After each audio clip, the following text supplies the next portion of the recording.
Robertas Javtokas baudos aikštelėje, metimas kabliu netaiklus. Varžovai 3 atsikovojo šį kamuolį, Robertas Javtokas šlubčioje ir tikėkime, jog nieko blogo nenutiko Robertui Javtokui.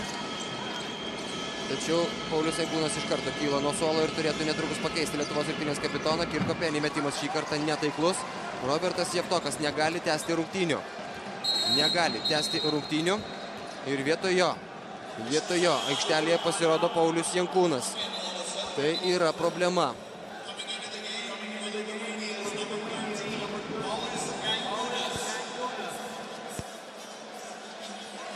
Įdomu, kasgi iš tikrųjų atsitiko šioje situacijoje ir dar įdomiau, ar ta situacija yra pataisoma jau šios dienos rungtynėse, ar dabar Robertas Javtokas turės savo darbus. Lietuvos rinktinė padaro kol kas būtent vidutinio. Rinktinė apsigina, o čia greitoji pagalba. Jau ko gero net nebe greitoji pagalba Robertui Javtokui.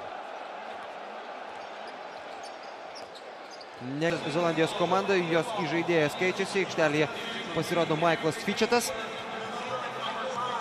Pirmas rungtynės reikia laimėti. Na ir tą patį, ko gero, galėtų patvirtinti daugelis komandų. Naujosios Zelandijos rinktinė taip pat galima net prisiminti 2002 metus Roberto Javtoko koją.